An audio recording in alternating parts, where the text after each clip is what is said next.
નમસ્કાર, આપ જોઈ રહ્યા છો ન્યૂઝ 18 ગુજરાતી 11 વાગે 11 ખબરો સાથે આપની સમક્ષ હું છું પ્રીતિ તિવારી। સમાચારની શરૂઆત પાટણથી, જ્યાં સરસ્વતી તાલુકાના આધાર ગામે કપિરાજે અનોખું કુતૂહલ સર્જ્યું। સ્થાનિક વ્યક્તિના હાથમાંથી કપિરાજે મોબાઈલ ઝડપી લીધો અને લાંબા સમય સુધી નખરા કરતા રહ્યો। આજના સેલ્ફી અને રીલના ટ્રેન્ડથી પ્રભાવિત હોય તેમ કપિરાજ પણ મોબાઈલ સાથે રમતા અને જાણે સેલ્ફી લેતા હોય તેવી હરકતો જોવા મળી। ગામના લોકો માટે આ દ્રશ્ય મજેદાર બન્યું। અંતે ખાવાની લાલચ આપતા કપિરાજે મોબાઈલ નીચે ફેંક્યો હતો। તો વધુ વિગત સાથે મારી સાથે સંવાદદાતા અશરફ જોડાઈ ગયા છે। અશરફ, આજે મજેદાર વિડીયો વાયરલ થઈ રહ્યો છે, શું હકીકત? બિલકુલ પ્રીતિ, આજના યુવાનો ક્યાંક સેલ્ફી અને રીલના ટ્રેન્ડિંગમાં જોવા મળે છે, પરંતુ અત્યારે ક્યાંક કપિરાજનો એક વિડીયો સામે આવ્યો છે। વિડીયો છે સરસ્વતીના આધાર ગામના રાવળવાસનો, જ્યાં એક કપિરાજ ક્યાંક સ્થાનિકના હાથમાંથી મોબાઈલ ઝડપી લે છે અને તે મોબાઈલથી કપિરાજ એ હદે મુવમેન્ટ કરે છે કે જાણે કોઈ સેલ્ફી લઈ રહ્યો હોય અને ક્યાંક રીલની મજા માણી રહ્યો। મહત્વની વાત છે કે અત્યારે જે રીતે યુવા ધનને સોશિયલ મીડિયાનો ચસ્કો લાગ્યો, તે જ મુજબ કપિરાજના નખરા જોઈને ક્યાંક રીલ્સ અને સેલ્ફી લઈ રહ્યો હોય તે પ્રમાણે છે। સમગ્ર ઘટના પાટણના સરસ્વતી ગામે બની હતી। હાલ આ વિડીયો સોશિયલ મીડિયામાં ખૂબ વાયરલ થઈ રહ્યો છે અને લોકો આ વિડીયો જોઈને પ્રથમ તો ક્યાંક કુતૂહલમાં મુકાઈ જાય છે, પરંતુ ત્યારબાદ જે રીતે આ વિડીયો વાયરની પુષ્ટિ થયા બાદથી ક્યાંક આ ઘટના સરસ્વતીના આધાર ગામે બની છે। એટલે ચોક્કસ છે કે આજનો યુવા પેઢી તો ક્યાંક મોબાઈલમાં મશગુલ જોવા મળે છે, પરંતુ અત્યારે ક્યાંક આ કપિરાજનો વિડીયો સોશિયલ મીડિયામાં ભારે કુતૂહલ સર્જી રહ્યો છે। પ્રીતિ, આભાર માહિતી આપવા બદલ। સમાચારમાં હવે આગળ વાત કરીએ। ગાંધીનગર ગુજરાત વિધાનસભા અંતાર્કિત પ્રશ્નોત્તરી જે 31 માર્ચ 2023ની સ્થિતિ અનુસૂચિત જાતિની 497 મહિલાઓ પર દુષ્કર્મ, વર્ષ 2021માં 122, વર્ષ 2022માં 190, વર્ષ 2023માં 186 મહિલાઓ સાથે દુષ્કર્મની ઘટના બની। આ પૈકી 718 આરોપીઓની ધરપકડ કરાઈ છે અને હજુ 19 આરોપીઓ પોલીસ પકડથી બહાર છે। કેટલાક કેસના હાઈકોર્ટ દ્વારા ફરિયાદ રદ પણ કરવામાં આવી છે। કોંગ્રેસના ધારાસભ્ય અનંત પટેલના સવાલોનો ગૃહમંત્રીએ લેખિતમાં જવાબ આપ્યો તો ખૂબ જ ચોંકાવનારા આંકડાઓ સામે આવી રહ્યા છે। ગુજરાતમાં વધતા દુષ્કર્મના બનાવોના આ ચોંકાવનારા આંકડાઓ ગૃહમંત્રીએ જવાબ આપ્યો છે કોંગ્રેસના ધારાસભ્ય અનંત પટેલના સવાલમાં।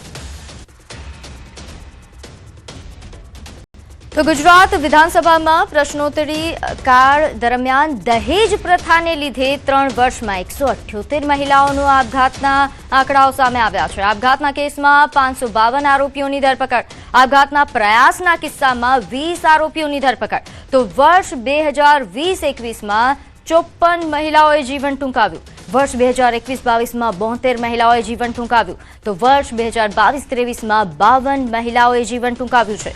3 વર્ષમાં માત્ર 2 મહિલાઓએ જીવન ટૂંકાવવાનો પ્રયાસ કર્યો। 3 વર્ષમાં આપઘાતના કેસમાં જે 552 આરોપીઓની ધરપકડ કરાયા હોવાની પણ વિગત પ્રાપ્ત થઈ રહી છે। હજુ 15 આરોપીઓ પોલીસ પકડથી દૂર છે। આપઘાતના પ્રયાસના કિસ્સામાં કુલ 20 આરોપીઓની ધરપકડ કરી લેવામાં આવી છે। કોંગ્રેસના ધારાસભ્ય દિનેશ ઠાકોરના સવાલ પર નાયબ મુખ્યમંત્રીનો લેખિતમાં જવાબ। તો હાલ જે આંકડાઓ સામે આવી રહ્યા છે, રાજ્યમાં વધતા દુષ્કર્મના આંકડાઓ અને તેની સામે થતી કાર્યવાહીના આંકડાઓ રજૂ કર્યા નાયબ મુખ્યમંત્રીએ।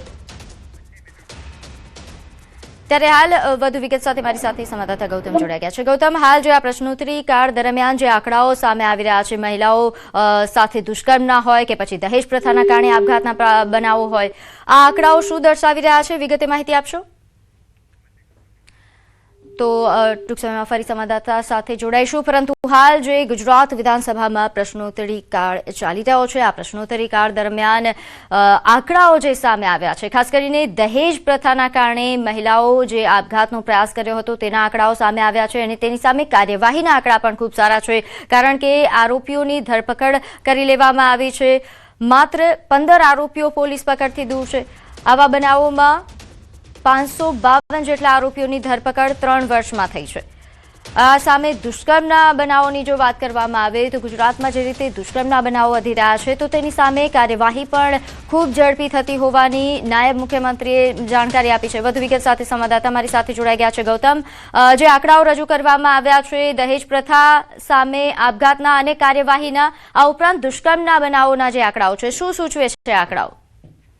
જી બિલકુલ આજે વિધાનસભા ગૃહની અંદર જે 15મી વિધાનસભા જે છે તે ચાલી રહી છે તેનું 8મું સત્ર છે અને અતારાંકિત પ્રશ્નોત્તરી આજે રજૂ કરવામાં આવી છે, જે અંતર્ગત કેટલાક ચોંકાવનારા છે તે સામે આવે છે, જે અંતર્ગત દહેજ પ્રથાની અંદર ની વાત જે છે તેના આંકડા સામે આવ્યા છે। આ ઉપરાંતની વાત કરીએ તો જે દુષ્કર્મના બનાવો જે બન્યા છે તે અંતર્ગતના આંકડા જે છે તે સામે આવ્યા છે, જે અંતર્ગતની વાત કરીએ તો છેલ્લા 3 વર્ષની અંદર દહેજ પ્રથાના કારણે 178 જેટલી મહિલાઓએ જીવન ટૂંકાવ્યું હોય તે પ્રકારના આંકડા જે છે તે પ્રાપ્ત થઈ રહ્યા છે, જેમાં 4 મહિલાએ જીવન ટૂંકાવવાનો પ્રયાસ કર્યો હતો।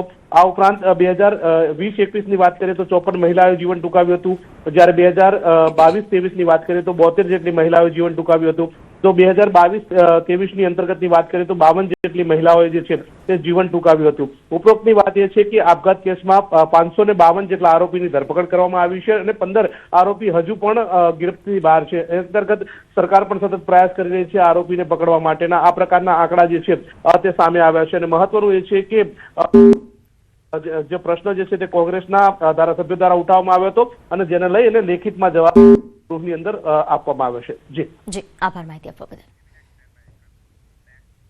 આગળ વાત કરીએ, રાજ્ય પંચાયત હસ્તક તલાટી કમ મંત્રીઓની ઘટ સર્જાઈ છે। નોંધ્ય છે કે આ પ્રશ્નોત્તરી કાળ દરમિયાન જે સવાલ પૂછવામાં આવ્યો તેના જવાબમાં સરકારે જે જવાબ આપ્યો છે, રાજ્યમાં મંજૂર મહેકમ 11,705, જેમાંથી 4,151 જેટલી જગ્યાઓ ખાલી હોવાનું કહેવામાં આવ્યું છે। રાજ્યમાં 4,104 જગ્યા પર તલાટી કમ મંત્રી ચાર્જ પર છે। કુલ 11,705 માંથી 7,554 તલાટી કમ મંત્રી જગ્યા ભરાયેલી છે।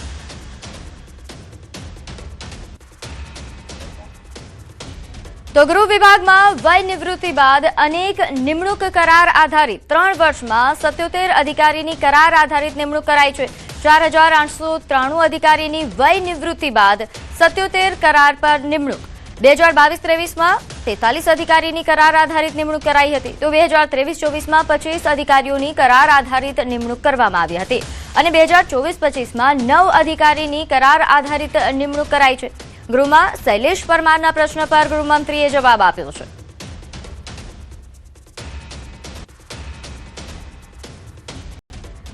તો આગળ વાત કરીએ, પેટ્રોલ પંપ પર લાગેલી લાઈનો અને એલપીજી અછત મુદ્દે ગૃહમાં ચર્ચા થઈ, જેમાં ઋષિકેશ પટેલે જણાવ્યું કે સરકારે વર્તમાન પરિસ્થિતિને ધ્યાનમાં રાખીને એલપીજીને પરત કરી પીએનજી કનેક્શન લેવા સૂચના આપી છે। 12,000 કનેક્શનની અરજી આવી છે, જેમાં 7,000 કનેક્શન આપી પણ દેવાયા છે। હોટલ, રેસ્ટોરન્ટ્સ આ ઉપરાંત અન્ય એકમમાં પીએનજી આપવાની જે કામગીરી છે તે ઝડપી ચાલી રહી છે। ઘરેલું એલપીજીમાં કોઈ ચિંતાનો વિષય નથી, ઘરેલું કનેક્શનમાં કોઈ પણ પ્રકારનો કાપ મૂક્યો નથી, તેની ચિંતા સરકાર કરે છે। પેટ્રોલ ડીઝલનો જથ્થો પણ પૂરતા પ્રમાણમાં છે, જથ્થો પંપ પર સમયસર પહોંચી જાય તેની પણ વ્યવસ્થા કરાઈ છે। સંગ્રહ કરશે તો પણ કાર્યવાહી કરાશે। અફવાના કારણે લોકો પેનિક ન થાય તેવા પ્રકારની અપીલ કરવામાં આવી છે। આ ઉપરાંત સરકાર પાસે પૂરતા પ્રમાણમાં અને બફર સ્ટોક ઉપલબ્ધ છે। એલપીજી અને પેટ્રોલ ડીઝલ અંગે કલેક્ટર સાથે સતત સંપર્ક ચાલુ હોવાનું પણ જણાવ્યું। કલેક્ટર સતત મોનિટરિંગ કરી રહ્યા છે। તો પેટ્રોલ પંપ પર લિમિટેડ પેટ્રોલ આપવા અંગે વિપક્ષ નેતા શૈલેષ પરમારે સરકાર સમક્ષ સવાલ કર્યો, જેના જવાબમાં અધ્યક્ષ શંકર ચૌધરીએ કહ્યું કે કોઈ લિમિટેડ પેટ્રોલ ડીઝલ અથવા માત્ર કેસ આપવાની વાત કરે તો ફરિયાદ કરવી જોઈએ। રાજકોટમાં અફવા ફેલાવનાર પેટ્રોલ પંપ માલિક સામે પોલીસ ફરિયાદ દાખલ થઈ છે। આ વૈશ્વિક પરિસ્થિતિ ઊભી થઈ છે છતાં સરકારે કોઈ ભાવ વધારો કર્યો નથી। લોકોમાં જાગૃતિ લાવવાનો પ્રયાસ કરવો જોઈએ। તો વધુ વિગત સાથે મારી સાથે સંવાદદાતા ગૌતમ જોડાઈ ગયા છે। ગૌતમ, હાલ જે એલપીજી કનેક્શનની વાત, એલપીજીની અછતની વાત, આ ઉપરાંત પેટ્રોલ ડીઝલની અછતની અફવાઓના જવાબમાં શું જવાબ આપવામાં આવ્યો? જી બિલકુલ, જે 2-3 દિવસથી જે પેટ્રોલ પંપ ઉપર લાંબી કતારો ચાલી રહી છે, જેને લઈને આજે વિધાનસભા ગૃહની અંદર વિધાનસભાના નિયમ અનુસંધાને 116 હેઠળ તાકીદ અંગેની જાહેર અગત્યની બાબત ઉપર ઉર્જા મંત્રીએ જે છે તેનું ધ્યાન દોરવા માટે ધારાસભ્ય મહેશ કસવાલા, ચૈતન્ય દેસાઈ અને હર્ષ પટેલ દ્વારા આ જે વિગતો જે છે તે મૂકવામાં આવી હતી, તે અંતર્ગત મંત્રીનું ધ્યાન દોરવાની તાકીદ જે છે તે મૂકવામાં આવી હતી।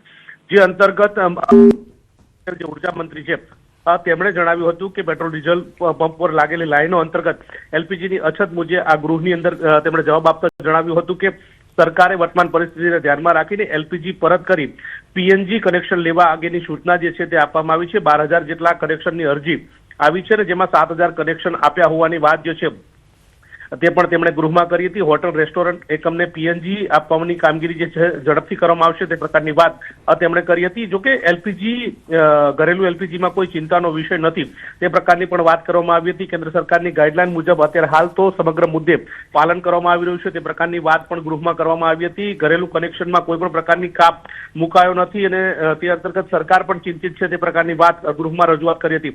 જરૂરિયાતના એકમો જરૂરિયાત મુજબ અપાઈ રહી હોવાની વાત રાજ્ય સરકાર દ્વારા કરવામાં આવી હતી.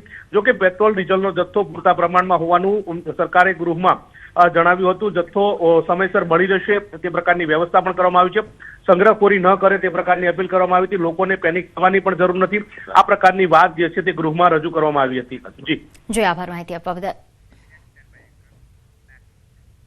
તો પેટ્રોલની સંગ્રહખોરી પર સરકારની લાલ આંખ. પેટ્રોલ ડીઝલને અંગે સરકારનો પરિપત્ર જાહેર થયો છે, જેમાંથી હવેથી ફક્ત વાહનની ટાંકીમાં જ ઈંધણ મળશે. અફવા અને કૃત્રિમ અછત રોકવા માટે સરકાર સખત બની છે. ખેતી માટે 200 લીટર પેટ્રોલ ડીઝલ બેરલમાં અપાશે. ટેલિકોમ કંપનીને 1,000 લીટર પેટ્રોલ ડીઝલ બેરલમાં આપવામાં આવશે.